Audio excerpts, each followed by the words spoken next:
Dakle, prije svega dobro jutro. Evo jutro smo još u punijem sastavu, zahvaljujući trenerima iz Bosne i Hercegovine koji su nam se pridružili, stoga zvančno dobrodošli na regionalni seminar. Ovo što ćete upravo gledati, što vam ja sam najavila, su finale britanske parlamentarne debate. Mi smo jučer imali 3 kvalifikacione runde, polufinalnu rundu i evo konačno se ispostavilo 8 ljudi koji će debatovati u finalnoj rundi su upravo ovi koje vidite, dakle Crna Gora, Makedonija, Crna Gora opet, Makedonija i Slovenija. Postoje određene tehničke detalje, Tijana će o tome nešto misliti.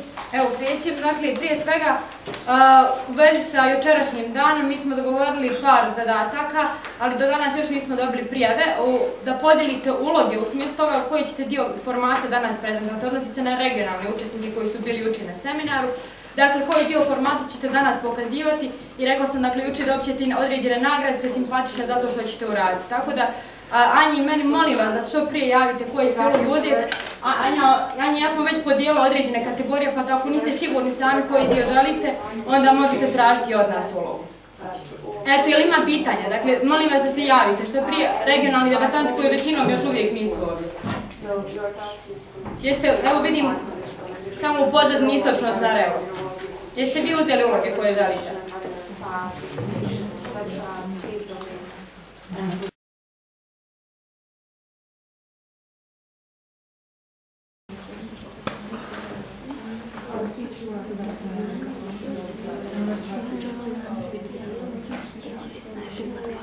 A kako ćemo mi u Evropi stvarno?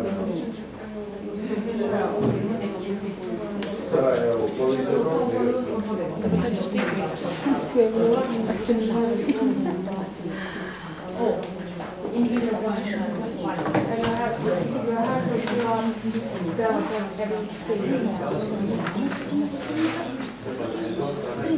Ladies and gentlemen, welcome to the final debate round, where we debate on the motion this House is committed to teaching in native language and minority languages at universities. So, if the first government is ready, then I would like to call for Jelena to present the motion. Good morning to everyone. My name is Jelena Strugar and I'm the first speaker of first proposition team. This house is committed to teaching in native language and minority languages at universities. First, I'm going to say some definitions, and then I'm going to say our first argument. Jelena, can you please make a small pause till I come back? No problem. I have a problem.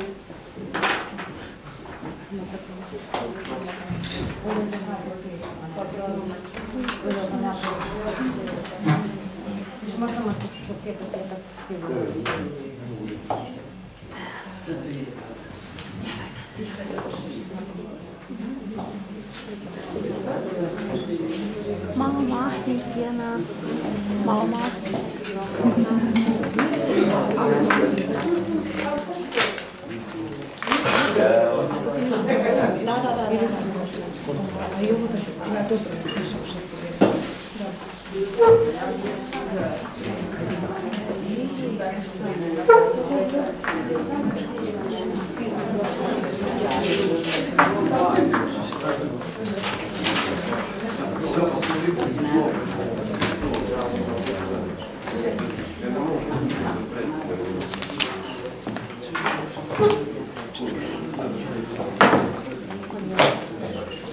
Once again, I apologize. You can start again. You have 7 minutes. First and last minute are protected. So whenever you're ready. Good morning to everyone. My name is Jelena Strugar and I'm first speaker of first proposition team. This house is committed to teaching in native language and minority languages at universities. First, I'm going to tell you our definitions, and then I will tell you our first argument, which is cultural aspect of this resolution.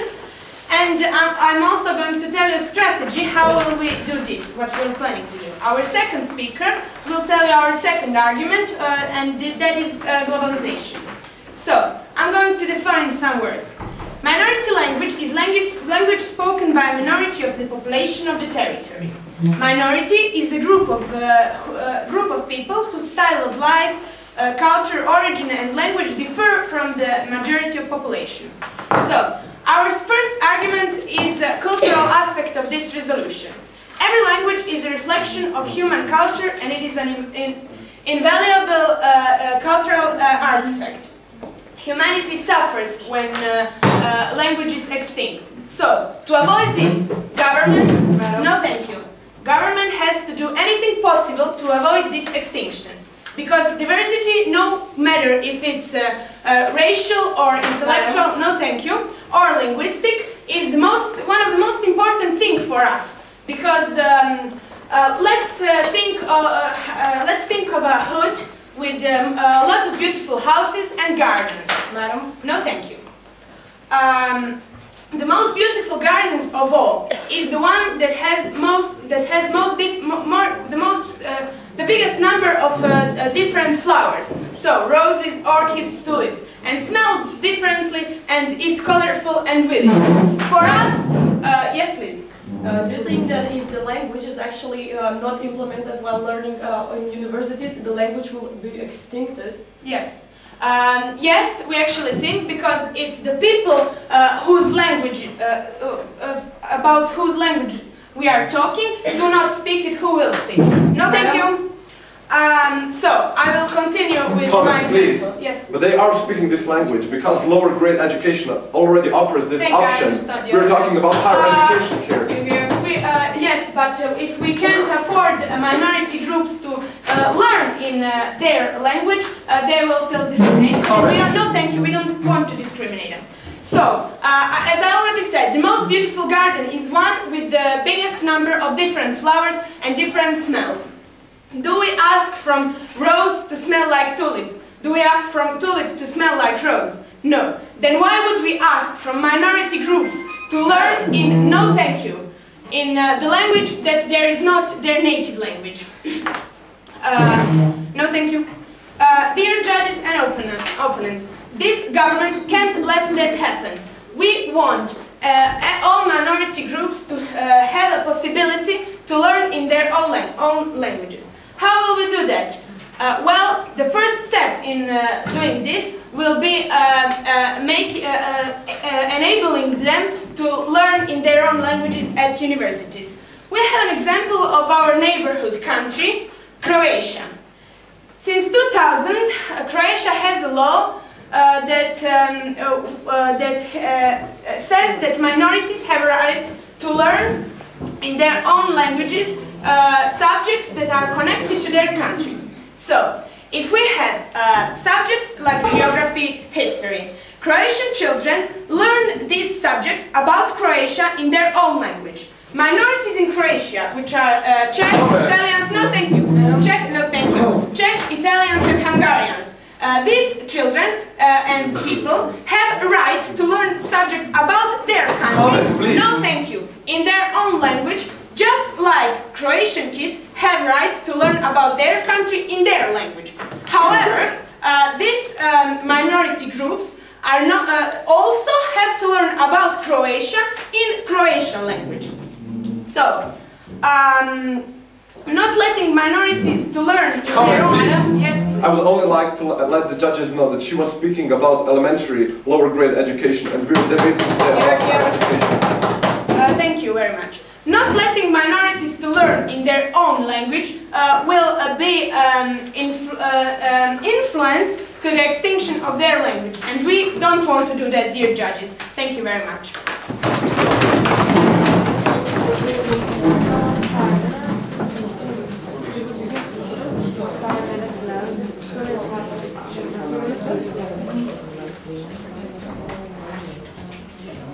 Thank you very much, Jelena. First speaker of the opening opposition team, whenever you're ready.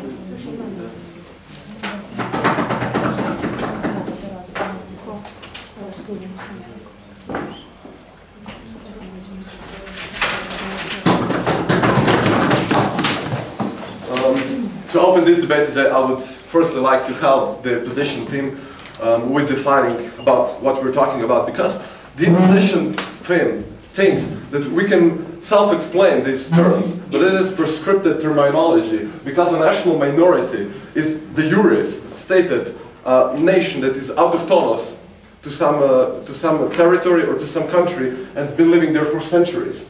We're not talking about just any immigrants or politically influenced people that moved into a country 10 years ago or 20 years ago, but we're talking about autochthonous nations that have been living here for centuries.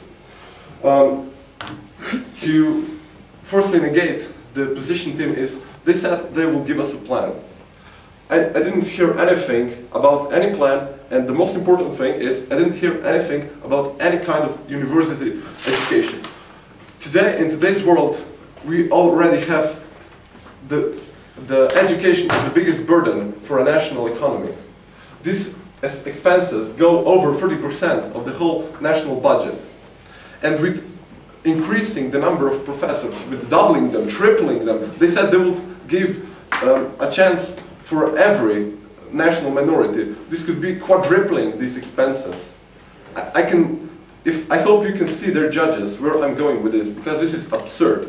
Because, point of information, please. Yes, please. Don't you think that more educated people is better for the society? Thank you for this question, but now we're not talking about better education. We're talking actually about worsening our education. Why? Because if we have to get more professors, no, the universities still have to survive. They still have a limited budget, and by doing this, they will have to cut the quality of professors. They will have to bring in cheaper, less qualitative professors, and by this, we will cause one thing every nation is afraid of, and this is called escape of brains, right? You know what I mean? People that will want qualitative education will go from this country and go to countries that have more reputable, more respected university. And to follow my first argument with this is, it is not in the interest of the state or higher education to only preserve foreign education at such great costs. Why would a state, why would a government of a state want to preserve foreign culture? Yes, I don't say we should assimilate them. Please be careful. We're already helping them enough. We're already offering them elementary school education in their language. We're offering them dual language science in the places that they're living. I'm only saying that why should we go to such absurds? Why should we quadruple the expenses? Only to preserve, only to preserve the culture of some minority living in us. This is the main aspect, the main goal of the foreign country, not ours. And I'm going to talk to you about something that is called the lingua franca. It is translated to a global language, and nowadays this is English, and this doesn't also mean it's a global language, it's a scientific language, because all that are educated are speaking it. And these are not only the minorities that would have to learn it, but also the natives in a country have to learn this language, because the best professors, no thank you, speak this language.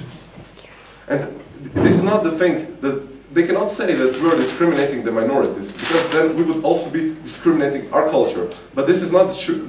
This is not true. No, because it is the mission of the first grade, the lower grade education, to preserve culture.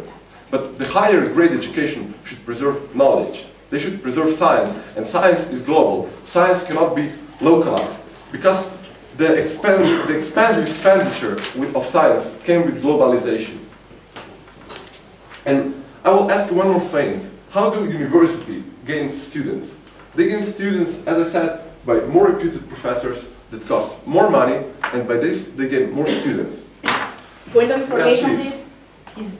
Doesn't that mean that if you get more minorities educated, that will be more educated students, and that will be better for the economy? No. The thing is that if we expand our expenses so much, it is impossible. We cannot even do it, because you have not presented, the government, ladies and gentlemen, did not present us with a single idea. How can we do that? And in the opposition team, we think it's an absurd, because the expenses, as I said, of education are already so high. They are topping the clouds. That if we increase them even for a half, we are already going into an absurd. Are you proposing that we increase student loans? Because student loans, for an example, in the United States of America, are already debatable. Is it even worth to go to college? Because there takes 20, 30 years to pay off these student loans, because the tuitions are too high. And no, thank you. And if we want to, because this is what the proposition team wants to do, they want to raise these tuitions. People won't even go to college. You will have 3 or 4 students in college. Nobody will want to go to college. Why would I want to go to college? No, thank you. Because this is called the overrating of education. They would make education overrated. They would make it overpriced, because you will never in your life pay this debt. You will never in your life be able to pay off what you spent for education. Yes, Out of order. and this is what the position is trying to do. And once again, I'll tell you, ladies and gentlemen, respected judges, we're not discriminating. We're helping the minorities by localizing lower grade education and offering them that. We're offering them that books in their languages. We're offering them dual sign languages in their languages. Yes, we're not discriminating them, but we're saying higher education, the main goal of higher education should be science, and science cannot be localized. And once again, they did not offer us with a single idea, with a single plan. They're offering us an absurd that would make an education in this country, on this world, unaffordable. Thank you.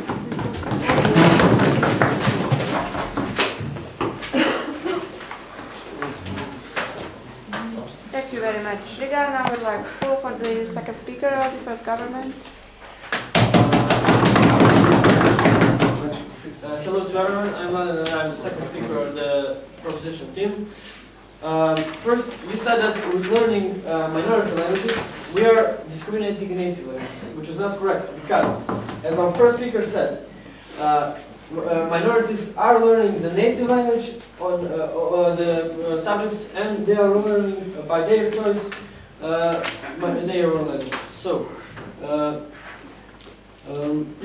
you are talking about increasing of professors and economy.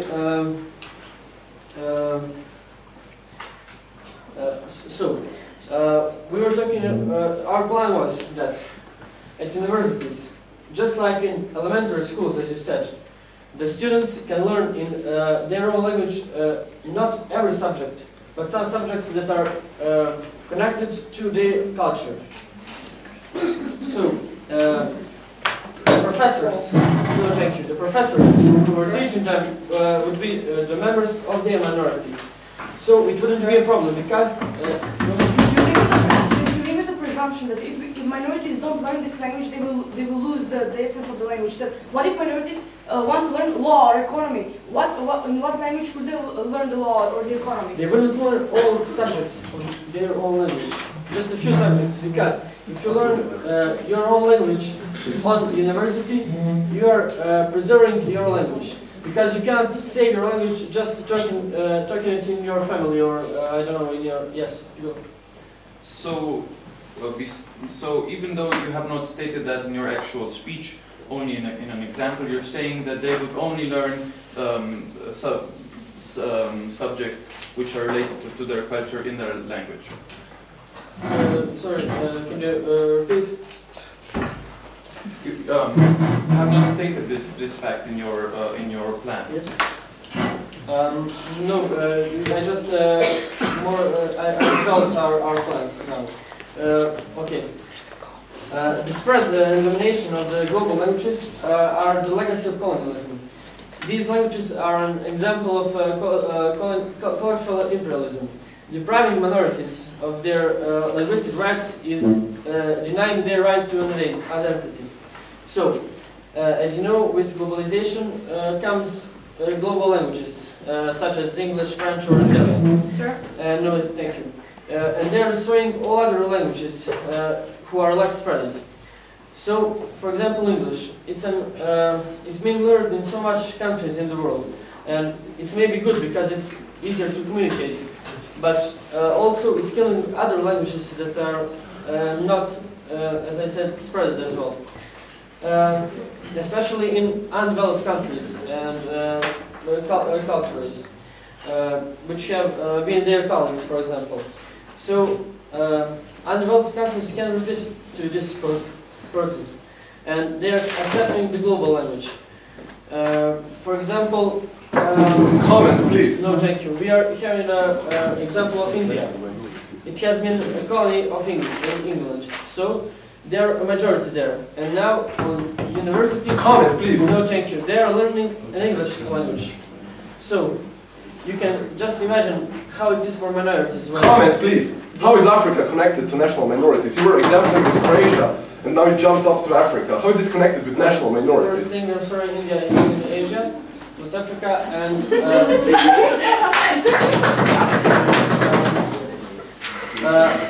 I was talking about globalization, about colonialism, because India was a colony of England. So there, as such a big nation, they are learning an English language, which is a problem because with learning a foreign language, to say foreign language, you're losing the most important part of your national identity, and it's language, because language contains all your cultural heritage. So, comment, please. No, thank you. Imagine gypsies. They are an ethnic minority which doesn't have countries, you know. And if you forbid them to learn on their own language, you are literally forbidding them to have rights to their own identity. So, you're suggesting that if they don't study their own language, the language will be extinct. But what if they don't want to study those particular subjects? According to your plan, the language will still extinct, right? Of course, that they will want to learn their own language. No, thank you. If they have a opportunity, they would like to do it because it's easier to learn on your own language than to learn on a language which is not yours. So, depriving minorities of their linguistic right is denying their right to an identity, as I said, because you're literally forbidding them to use a part of their culture and you're trying to make them forget it. How are we forbidding them? I will once again state that the opposition team is helping them by offering them their education in lower grade education facilities. Sorry. And we're talking about right now about science, about higher education, about universities. It's not everywhere like that. Maybe in some countries, but as I said, in India, for example, they are learning. No, thank you. I'm mentioning India because Indian people are a majority. So imagine how it is for minorities. And these languages are not, if you take a minority language to university, you're not discriminating native language because it's only a minority people should learn a minority language. So the native people and the native language isn't discriminated. And I think that's clear and that's with your argument. Yeah, thank you.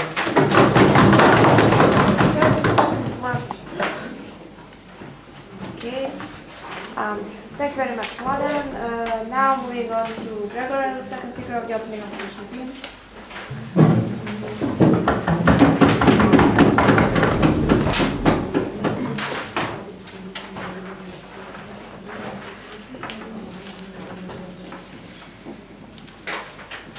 No, I would just like to remind the second speaker of the proposition that in India we don't have one language in which we could educate because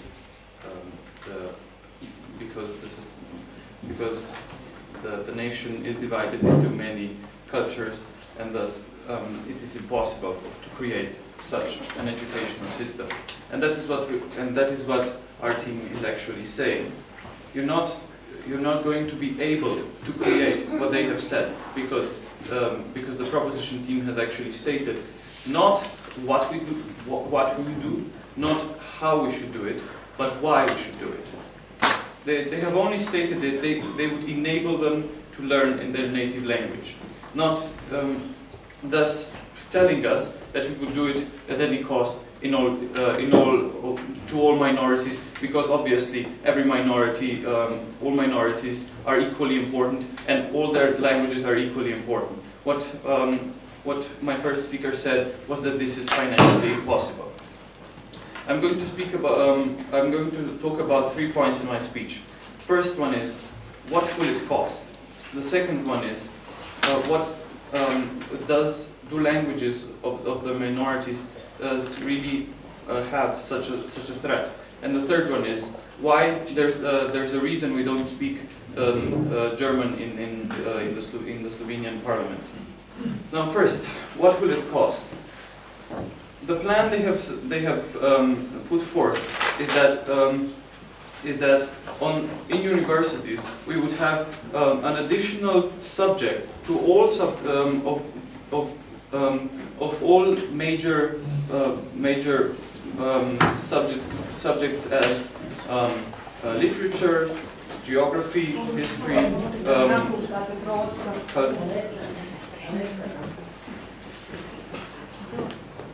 cultural studies, and linguistic studies, which would be in this language. That means about 10 courses which would be in this language.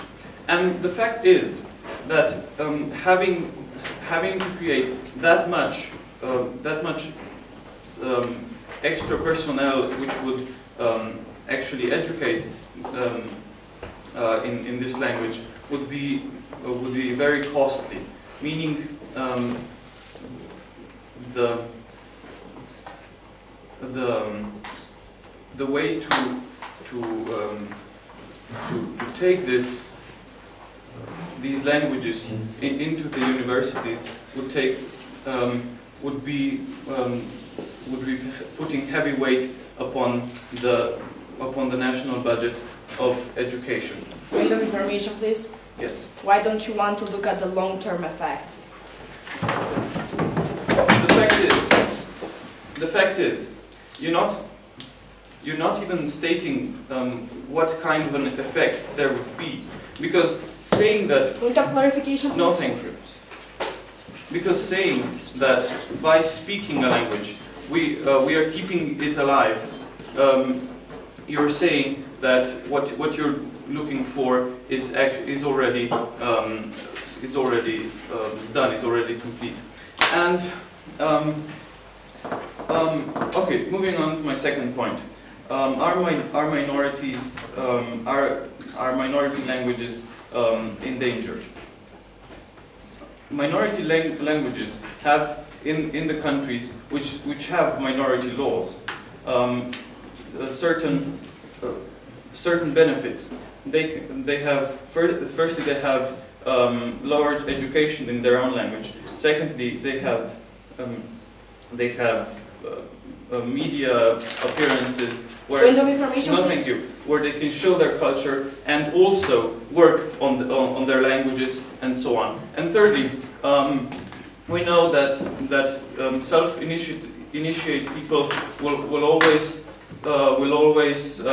strive to create in their own language, thus pushing it forward and enriching it with literature and so on. Nothing. Nothing. And third, I come to my point that there is a reason we don't speak German in the Slovenian parliament. The fact is, a country has its main language, has the language which it has chosen for all its most important practices, for politics and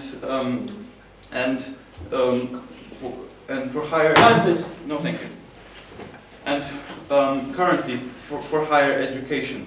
The fact is, no, thank you. In universities, courses are taught in the national language and in English, or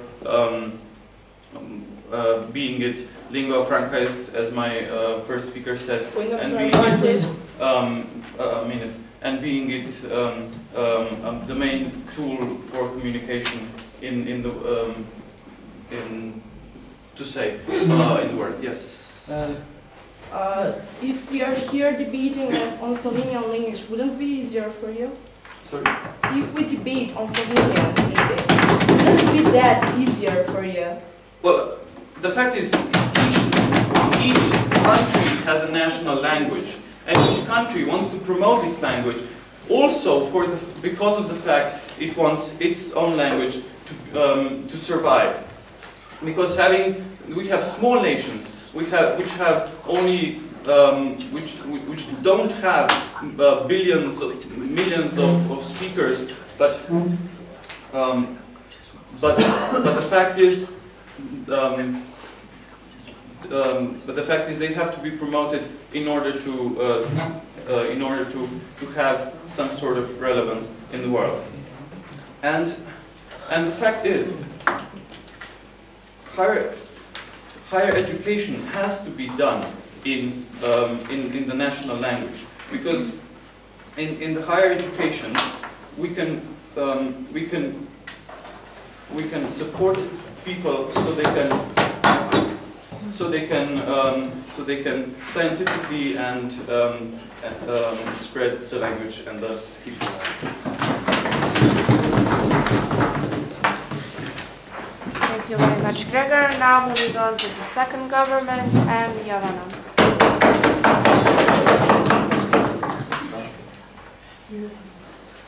Okay, hello to everyone. My name is Jovana. I'm the first speaker from the Rosenberg proposition, and I will start by saying that all the propositions wants to be looked at is the long-term effect and how that will have an impact over the society, not short-term effects and not economical harms. But why? I will explain that later in my speech. First of all, I will talk about that absurd. They were mentioning that it's absurd to give them right to learn on their own languages. And then they give an example how the people won't want to go on college. Isn't that the absurd that we are talking about? Absurd is that they are stating that more people every day are thinking that the education is not needed. But they are stating that minorities who want to learn on their own languages are absurd. Where is the connection here? Also, about the economics. If they say that it would be very costly, they said that... No, thank you. They said that they will need more personnel and stuff like that. But if we at the end of the day, if we get more educated people, and if we get more integrated people in the society, and if we get, no thank you, and if we get more productive people in the society who will work and contribute to society, isn't this the benefit the society is getting from this, and not those economical harms which are short-term effect? Yes, ma'am. What if they study in, I don't know, Turkish language in Macedonia? Where would they find a job? There are Turkish companies in Macedonia, and there is the Turkish airport and another Turkish companies which are giving them activities about it, and those numbers are getting bigger every day. Also, about the giving the minorities a possibility to learn their native language. They said that that's not interest of the country, but they are not assimilating them. But as I said, they are contributing to this society. So giving them the right to have a media on their own language, to have education on their own language, are not benefits. No, thank you. Aren't something that is different from the natives. Those are the same and equal rights, and that's the equality that we are trying to achieve. And from that equality, we will get those benefits that we all want to achieve, and we will get that progress and the integrated society which we all want to achieve. About the... Comment, please. Yes, you've been talking about why you should do this, and could you please state how are you trying to do this? I mean, where will we get the money to do this? Thank you very much. I'm from the second proposition, and I have never mentioned about anything like a plan or something else. You should ask for the first proposition to do that. And if they didn't, it's not my job to do it. So, moving on to my argument and the second part of our table. I would first start with an example, like Bilingual Education Act and Equal Educational Opportunities Act in the USA from 1974. First time in the history of USA, the government recognized the problem with minorities not learning on their native languages. And it was said that according to Bilingual Education Act, giving the citizens education shouldn't be done by giving them equal education, but trying to achieve equal academic outcome, even if that means that they should provide different educational environment. What that means that firstly in 1974, as I said, they implemented this only in the elementary school. Then in the 1988, they moved on the high schools, and from 2005 there are more debates, and there are more actions about this, and the question is if it should be done on the universities too. So if one state like USA and the government, which is so strong and which have a lot of minorities living in their country, is really thinking about doing this on the university, don't you think that, don't you think that they are looking at the benefits, the long-term benefits, not the short-term harms? Now, Comment, please. Yes? The United States of America, I would once again like to state, they do not have national minorities, because this is a multicultural society and they do not have a main nation. We are not talking about national minorities in case of the United States of America, because we're talking about a multicultural society. All the nations living there are equally important. I don't see why multiculturalism is bad, and I don't see why you are connecting these to the topic. It's bad. Never mind. Let's move on to my first argument, which is social exclusion versus social cohesion. So, if we have minorities, which are marginalized group in the society and which don't have education on their own language, they have bad living conditions, bad working conditions. Yes. How do they not have education when they have primary education in their own language, secondary education in their own language, and they have universities in the language of the state, that can provide them bigger chances, opportunity chances to find a job? But if someone is learning on their own languages, as you stated, in elementary school and then in the high school, then they would want to continue their education on their native language, and after that they would want to integrate in the society with their native language and not use their own culture and their own language by those right. Also, right now in the societies, minorities are being treated as the lower class group, and majorities are often discriminating them. So if the minorities see that the government is really trying to do something in their benefit, and if they see that government provides a better education for them, that the government is sending a broader message that majorities and minorities are equally capable and equally productive, they will have the chance to integrate the society. And if the government gives them the right to learn on their native language at the university, they will have the possibility to be more productive, and they will have the possibility to start this gap, to close up this gap between minorities and majorities. So as I said, discrimination will be decreased because they will have better integration, minorities will be better educated, and there will be more productive people, and that would be bad, that would be good for the economy of the society, and not harmful and not an absurd. Thank you very much, Shavana. First speaker of the closing opposition team, Sara Teodora.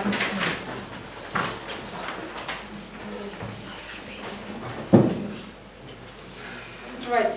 So, ladies and gentlemen, dear judges, dear Mr. Speaker, I'm going to talk about three things in my speech. First, I'm going to truly rebut the first government's case, because the first opposition only rebutted in economic studies. Then I'm going to rebut their case, and then I'm going to present three arguments which are coming from the social issues of the problems with the majorities. So first of all, the problem with the plan of the first government is that they're saying that these languages will be extinct and the tradition will be extinct. First of all, this is not true. These languages are being, first of all, the tradition is not only the languages, the tradition are the morals and the values of that cultures, the history of that culture. And second of all, the languages are being spoken at home, at the primary education, on the secondary education. Museums are being built in the name of those minorities.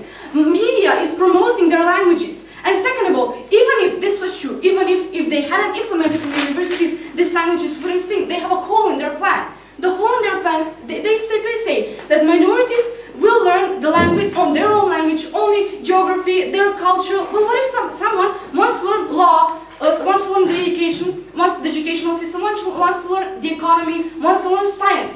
These, according to their plan, these subjects must be learned on the national language. Therefore, their languages, according to their plan, will still be extinct. So their plan will fail in any way. So moving on to the second government's case, they first of all stated that if they will have more economical benefits, the citizens, the minorities, which if they study in their own language, they will have more economical benefits. First of all, they want.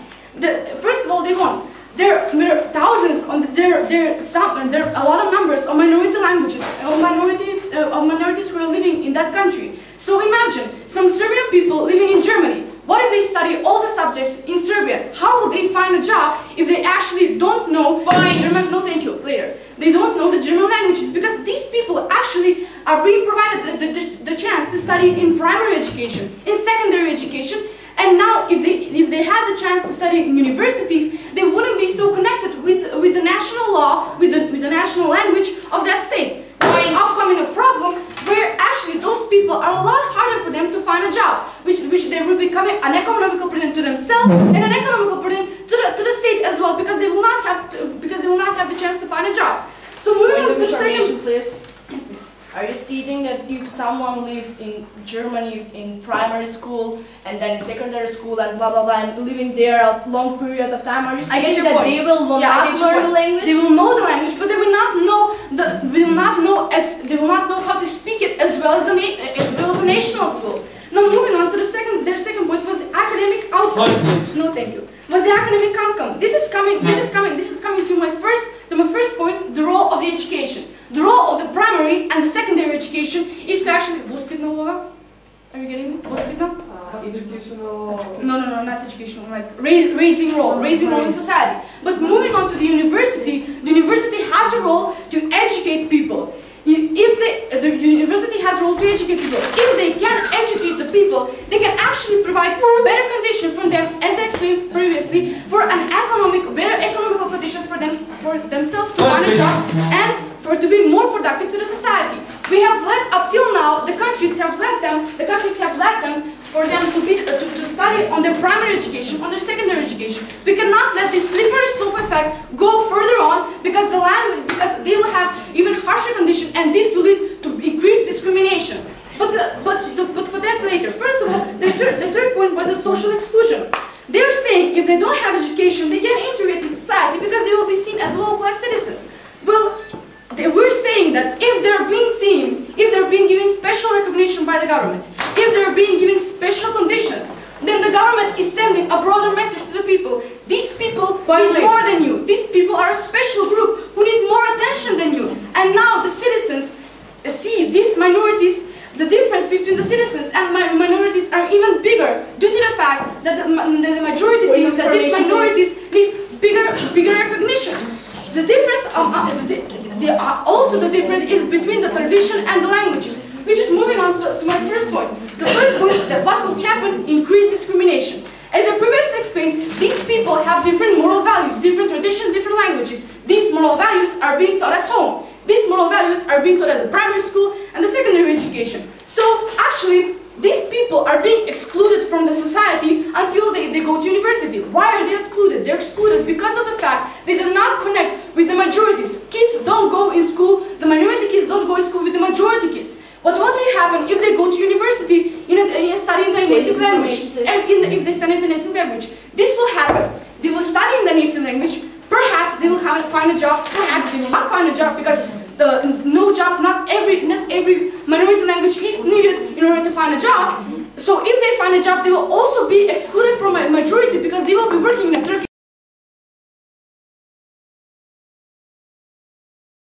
Then the people will be discriminating them even more as they are now. So this will be bad for the majority and for the minority. My second point, no thank you. My second point is the point of mass media. The role of the mass media is to promote the tradition and not to let these languages to die. The mass media is now promoting the traditions of these languages. The mass media is films are being produced, museums are being built. As I previously said, the state is allowing them to practice their religion, their traditions at home and even in their primary and secondary education. And my third point is actually individualism versus collectivism. What I'm trying to say to you here is that these people, as I previously explained, have their own tradition, the minorities. And then we have the majorities who have different traditions. As I previously explained, these people are being excluded and separated in the society. So actually, if we let these people learn their tradition and culture from the primary education, secondary education, home, and now in university, it will happen, a situation will happen when exclusion will become even bigger. Why? Because these people, first of all, will not in any way communicate with the majority, and second of all, these people will be thinking only for themselves and the language which is easier for themselves. But we live in a society where the individual have to be a part of a society. What I'm trying to say today to this, that if these people learn their native languages, they will be an even bigger economical burden to the state. But if they learn in the language of the state, they will lead to bigger progression because they will have bigger economical chances to find a job because they have a bigger education. So for all these reasons, I beg you to oppose the motion. Thank you. Okay, thank you very much. And our last speaker of the second government, Christina.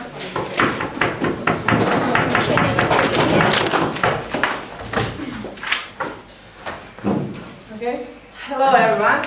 I'm the last speaker of the government, and I'm going to sum up this debate, see what are the clashes here, and said why are the government is and why are the arguments of government still on their legs, and why the oppositions are not. First, I'm going to say what they said. You said government is sending them a message to national minority people. What message? Staying home or something like that. We don't give you right to learn on your language. Is that message what government sent to them? They have a hole in their logic because they are stating that if someone lives in some country a long period of time, wasn't learn the official language. Then you said that the national minority people will be part of the society. How they will be part if they have their own right to learn on their languages on the universities? Then I'm going to see what the first speaker said. You said that the national minority people will be more discriminated or something like that. What is untrue? They can stay here because about discriminated. That can be a shorter time. And one excellent example: black people and the women. They haven't in the past have their own rights. But where are they today? No, thank you. Where are they today? They fight and they have their own rights. No, thank you. Sit, please. It's exactly the same situation as we see today. No, thank you. When the black people and the women have their own rights because they fight for that. A national minority will fight for that, but we must, or the government, let them to learn on their own languages. That's the exactly same situation what we see today, and so your case is like water. It's exactly the same situation. The only thing is that women are not a national minority. But it's the example, we don't say national minority, okay, but they're on the university or something, or the multicultural or culture. Okay? No, thank you. Then you were talking that in case when we have minority languages, we won't have benefits. People, that is not true. I will talk some more about benefits. That can stay here, because if you have more students in your country, you have more educational people, and that is benefit for us, not for them. Then you ask government, sit down please, you ask government how will we do that. If government approve that, the national minority people will become better. They will know that they can do something in this world. Madam? No, thank you. Second speaker asked us how will it cost, again with benefits. And first, when he asked how will it cost. First speaker says that when we ask him what will be with economy, he says that today we are not talking about benefits. Sorry, your team and your contradiction. So, but we are saying that that is planned for us, and we have more benefits for us. You were talking about benefits and that is bad or something, because you said the economy is bad. You take away, because the economy is bad, you take the right of national minority people to learn on their languages. You say that and that will not work. Sorry, if that is work in elementary school, as we said, that will work on the university. We are causing for the economy with plus for us. Benefits are going to us. You were talking about absurd and tell that word about 10 times. But do you know what is absurd here? Absurd is on their side because you tell 3 or 4 times that people will go to college. What are you talking about? That won't go to college? Sorry, national minority people are the part of the... No, thank you. Then you said... Comment, please. No, thank you. You said for national minority people go home or something like that and talk there on your language. Sorry, if, example, if you want to go to some university and that university you don't have in your country, or you think that in the other country is that university better placed or something like that, you must stay home, you must let your dreams or something. Comment, please. No, thank you. What then? I said you have to left your dreams about big person, what you want and what job you want to do. Just because the opposition don't agree to give themselves right to listening and learning in their languages. We don't say that they will learn on every subject or something like that. As you see, as you said, that they can't find job or they can find job better. They will know the other languages, but their languages will not lose. We are talking that everything will be better, that people can be, I don't know, famous and then said, oh, I was in that country, I was on that university. That's better for us. That is modern life, that is part of the modern world, and we are going to create world in that way. We are talking about discrimination, and they said that they are not discriminating them. Sorry, example, if you are like a human being, a member of one national minority, and you are sitting with your friend who is also from the other country, and if he or she can learn on their own languages, they can teach it on their languages, and you can. You just have to sit right here next to them and say, oh, he or she can, but I can't. And that is not discrimination. If your language is loose, your people will be loose, and what if you are a member of that? You want your culture, your nature to lose, and that is why you are like an individual losing your identity. You said that language is not only thing that traditional will live, but languages is the first.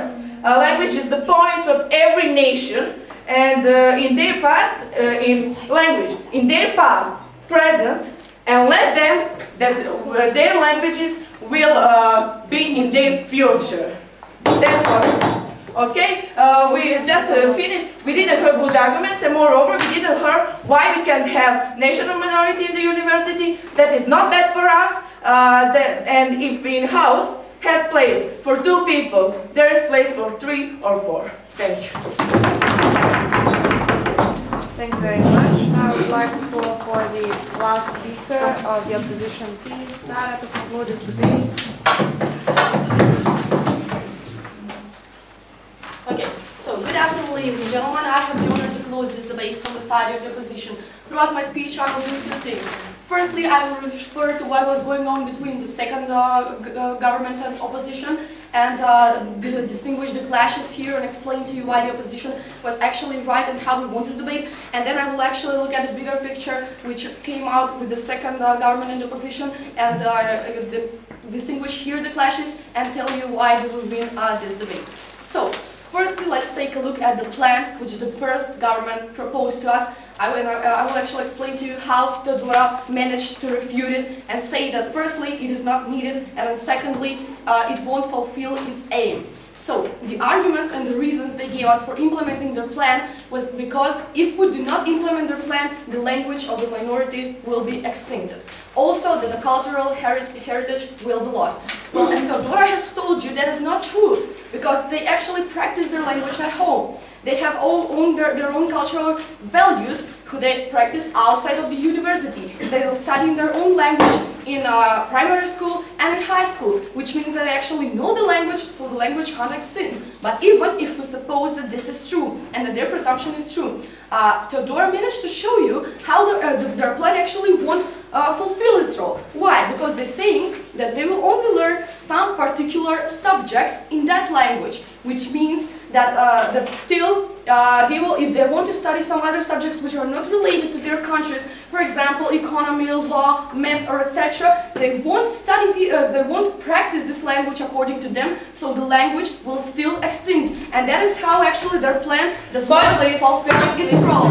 Oh yes, please. Yes, but they will know that they have right and that is better for us, for benefits or everything like that. Okay, so now as I managed to show you this, I would like to continue on, because their plan actually is not fulfilling its role. We suppose that this education should be like, let's say, in all subjects, and I will tell you, is it worth it, and will it be more beneficial or more harmful? Joanna was talking about the long-term effect and how there will be prosperity in the country if they're educated. But the point is that actually they can be still educated even if they're not in their own language, so they can still be prosperous for the country and lead to progress and not stagnation.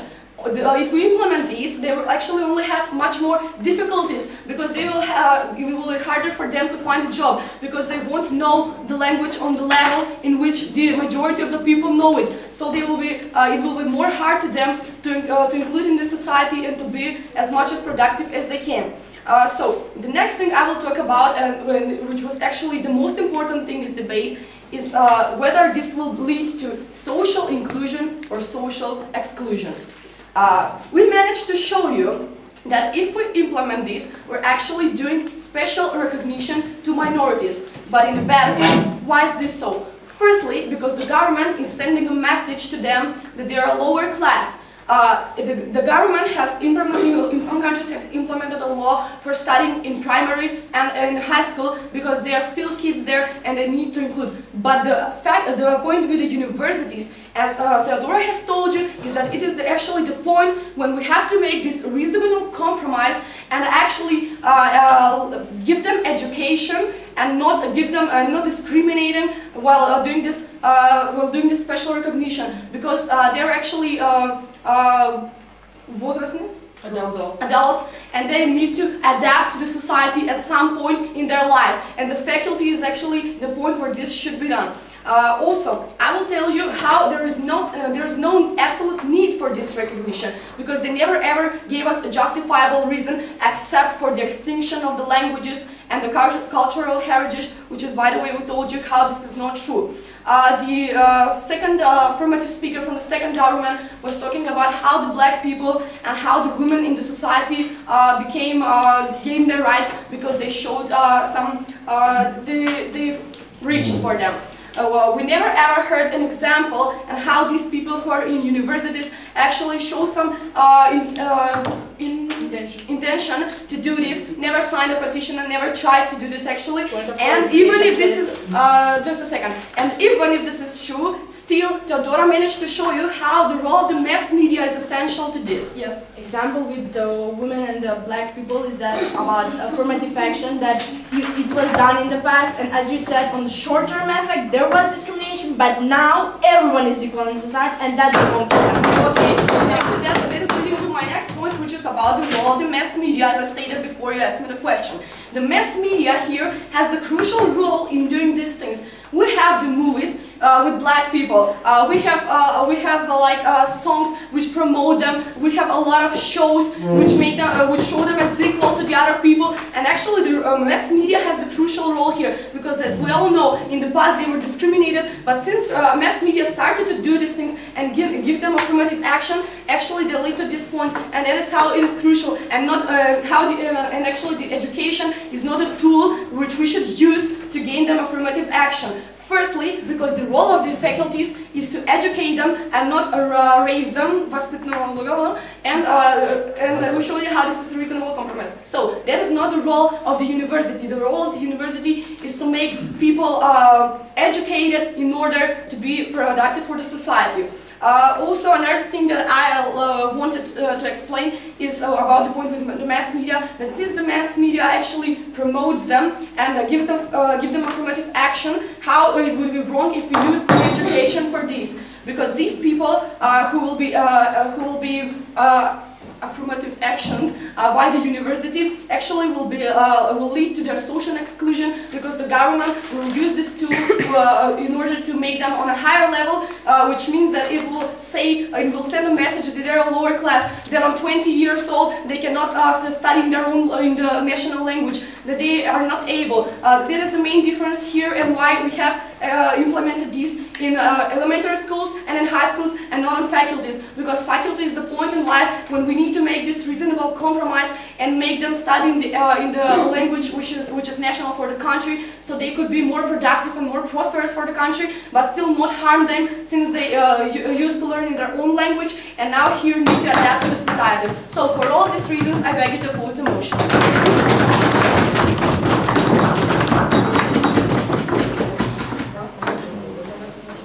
Thank you very much.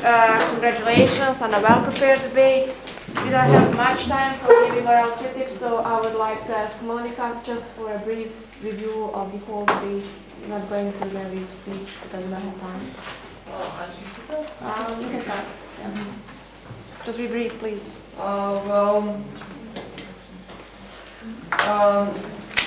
Congratulations for this debate, because it was a real good debate and the best one till for this tournament. Well, for this debate, I would say that you had a few clutch points that were essential for the topic, and I would like to say that I like the way that from the first government started this debate, but I would propose that you should make more develop arguments and to explain them more clearly, because I think that your case was not so developed to it can confirm what you were trying to prove for this debate. For the first position, I would like to see that you opened really good, and you try to make distinction between the things that you are trying to debate. I like the way you started, but I think that you didn't develop as good as you could do that. For the second government, it's good that you were trying to give us another view of the topic. The long-term effect is really, that was a really good point that you were trying to achieve. But in the second speaker, I think that you were missing organization for your speech, and for me it was hard to follow you all the time. And but still, I think that you managed to achieve your point that that we should see a long term for this problem and not just for economic benefits or harms that open occlusion trying to see. For the closing proposition team, I really like your speech. You were great. Your point was okay. Okay, you were.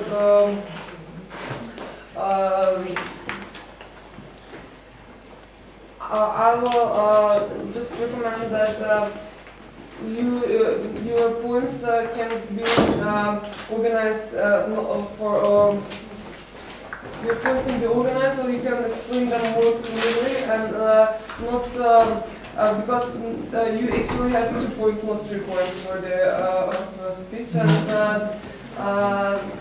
but actually it was okay. And I like your organization on your speech because you can see what the bit how it was running.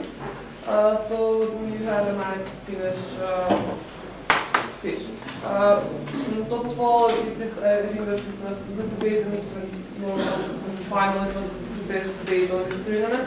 And as the beginners in the BP format, I'm really glad that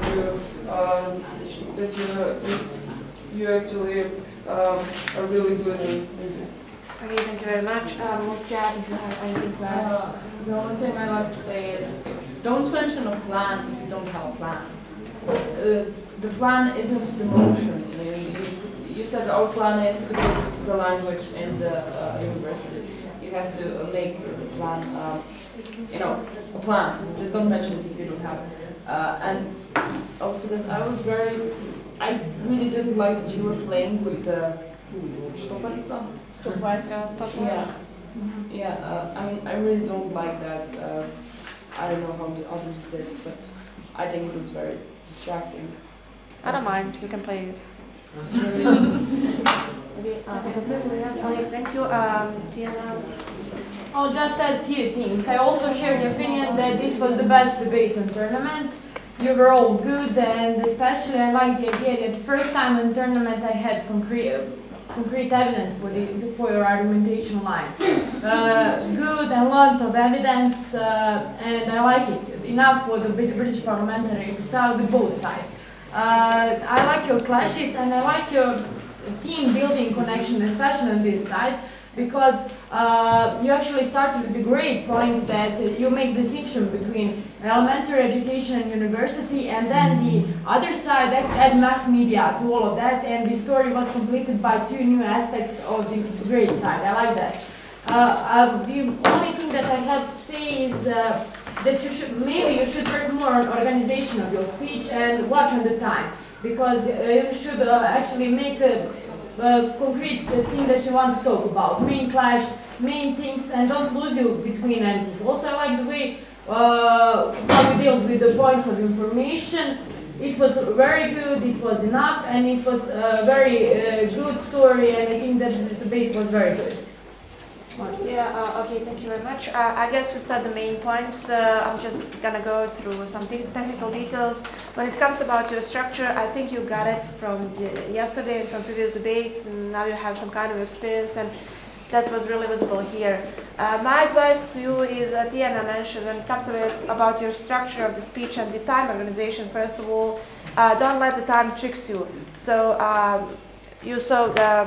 there is a kind of subjective rule. Use your own stopwatches, because you don't see me when I show you as a timekeeper every each minute and etc. And that's extremely important. If you divide your arguments, for example, at the first 2 minutes I'm going to talk about announcing my arguments, and maybe about my first argument, then I'm going to use third and second minutes for that. Then I need to have at least 2 points of information and etc. So everything is a question of technical organization first of all, and you need to know how much time you left. Okay. When it comes about refutational and rebuttaling part, a special congratulations on that. You did a great job there, and I liked it because yesterday we had some lousy debates on it. And I think you finally got it. For me, it's not hard to decide in this debate, but I'm not gonna tell you now. So you will know it, I think, in like 2 hours, something like that. So if you have any comments, any questions, please do it now. No? Okay then. Thank you very much. We're gonna stay in this room. See you in 10 minutes. Yeah. Okay. Thank you. Molim vas da svi debatanti koji su prisutni izaberu uloge za podjelu. Oni su počeli da se spremaju. Sad idemo debatu. Ove djeca. Iz Novog Pazara. Nije debatujemo. Ne, svi ostali imaju, znači, da prezentuju uloge dijelova BP formata. Znači, ono što smo se dogovorili da izaberete određeni dio BP